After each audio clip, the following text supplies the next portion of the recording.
Trey Mendez. I'm the mayor for the city of Brownsville. Mayor, this is an historic milestone for the city of Brownsville, correct? Yes, and it's been 3 years in the making. This is something that we've been looking forward to for a while.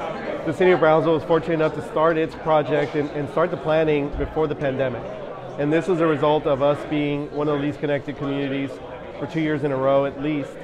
We took it upon ourselves to take our name off that list, really start moving on the project, brought in a bunch of stakeholders, 7 stakeholder entities that got together, worked on the plan, figured out the speeds, figured out our needs, and moved forward. And this was pre-pandemic, so it just made it even more valuable, and we're that far ahead of everybody else. Jordana Barton, you've worked with her over the years. She was the earliest champion from outside the region, Yes. I think you would agree. Absolutely. In fixing the digital divide. So she gave us an interview today, and she said Brownsville is leading the charge across the country.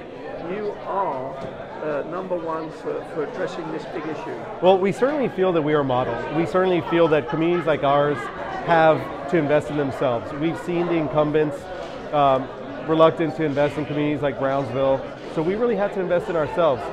Brownsville is a resilient community, we're a border community, and sometimes we have to fend for ourselves. So this is another example of that. We did it, and I really appreciate Jordana. Jordana was one of the people that really helped advocate for Brownsville, helped tell our story on a national level before we were here, and really opened our eyes to the fact that we needed to do something about it. And she was really critical in helping us through this in the initial stages. And I'm glad she was here today because this is just as big a win for her as it is for anybody else. And she was doing it before the pandemic. She was. Before addressing the digital divide was popular. Right. And Brownsville too. I mean, she helped us, really in the initial phases. And I'm glad we started before COVID because it put us so much further ahead of other communities. I do feel like we're leading the way and we're doing it right. We're not doing temporary fixes. We're not doing hotspots. We're not doing Band-Aids. We're doing it right. We're laying the infrastructure. It's going to work, and we're really excited and proud of our work here in Brownsville. And we hope that other communities like ours really use us as an example and as a model on how to do it if they don't get any help from the incumbents. So when it's all said and done, the rollout has been fully completed, how many citizens in Brownsville could take advantage of this? It's something that's going to be open not only to all the citizens of Brownsville, this is going to be a citywide network. You're looking at 100 miles of middle mile fiber, 500 miles of fiber to the home. Everybody in Brownsville will have access to this network.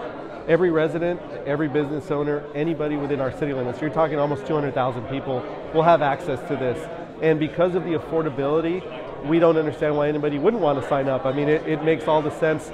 The speeds will be faster, the connectivity will be more reliable, and it should be cheaper. And how fast could it be?